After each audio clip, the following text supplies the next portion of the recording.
আগামীতে council election করবেন, তো সেই কারণে কি আপনার উপরে এই ক্ষোভটি সে ঝাড়ার কোনো চেষ্টা করছে কিনা, বা আপনাকে ছোট করার হেল্প উৎপন্ন করার চেষ্টা করছে কিনা?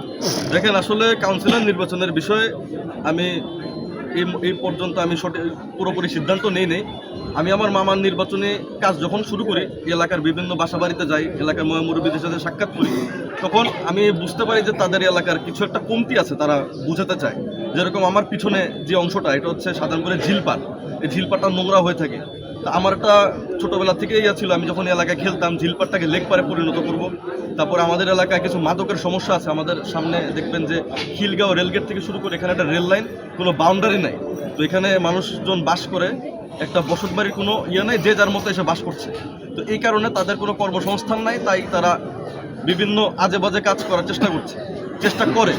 এবং ট্রেন থেকে যখন আমাদের কোনো যাত্রী নামে, সেই যাত্রীকে হয়রানির শিকার হইতে হয়, ছিনতাইয়ের শিকার হইতে হয়। তা আমি এগুলো নিয়ে কাজ করার জন্য আমি তাদেরকে বলেছিলাম যে মামা নির্বাচিত সদস্য হলে উনার এই প্রতিশ্রুতিগুলো যে আমাদের সেফটি দিবে, এই এলাকায় বিভিন্ন সমস্যার সমাধান করবে। তো এই কারণে আমি চেয়েছিলাম যে এটা তো আমি নিজ থেকে পারবো না, সরকারের হেল্প লাগবে। আর সরকার তো আমাকে হেল্প করবে বা ফান্ড দিবে, আমার অবশ্যই এখানে জনপ্রতিনিধি হইতে হবে। এই কারণে আমি প্রাথমিকভাবে চেয়েছিলাম নির্বাচন করে, কাউন্সিলর নির্বাচন করে এখানকার জনপ্রতিনিধি হতে। তারপরেও এটা আমার পারিবারিক একটা সিদ্ধান্তের বিষয় আছে, দলীয় একটা সিদ্ধান্তের বিষয় আছে। আর নাসিরউদ্দিন পাটোয়ারি কাউন্সিলর নির্বাচনের বিষয় না, সে আগে থেকে আমার উপরে ক্ষিপ্ত। কী কারণে ক্ষিপ্ত আমি জানি না।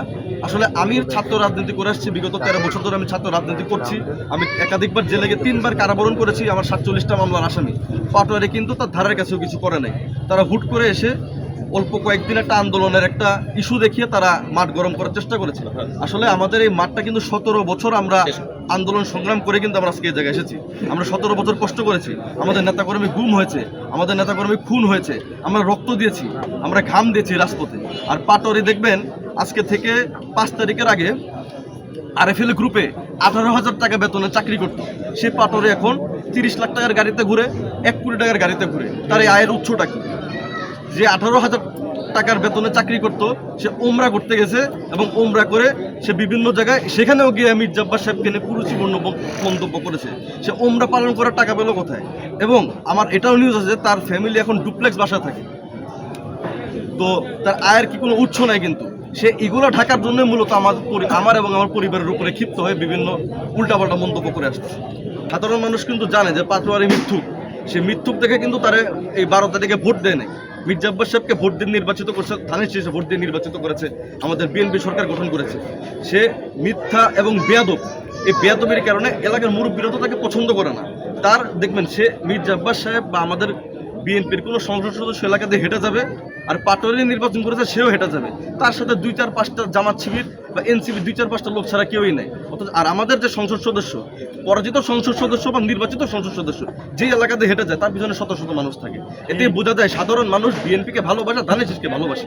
এবং আমরা আইনের পদক্ষেপ এখন পর্যন্ত নেই। সাধারণ মানুষের কাছে বিচার দিয়েছি, তারা সেটার প্রতিফলন ঘটিয়েছে নির্বাচনের সময়। সাধারণ মানুষ বুঝুক যে সে মিথ্যা কথা বলে। ওই তাকে ভালো হয়ে যেতে বলবো যে নাসির তুমি ভালো হয়ে যাও, কারণ ও আমার ছোট ভাই। ও উল্টাপাল্টা কথা বলছে, বিভিন্ন সময় বলে বাহার কলেজে তার উপরে সাধারণ শিক্ষার্থীরা ডিম মেরেছে, অথবা সে তার সিম্পিতে গেইন করার জন্য সে লোকজন নিয়ে এসে ডিম মেরেছে নিজের উপরে। এবার প্রথম কথাটা কি বললো যে মির্জা আব্বাসের ভাগিনা তার গায়ে ডিম মেরেছে। আমি কি বাহার কলেজের ছাত্র, না বাহার কলেজে গিয়ে আড্ডা দিই? আমি তো কিছুই করি না। সে এখন মির্জা আব্বাসের পরিবারের একটা সদস্যকে আঙ্গুল তুলতে হবে যে সক্রিয় রাজনীতি করে, সে আমার দিকে আঙ্গুল তুলেছে, আর কোনো মূলত কারণ নেই।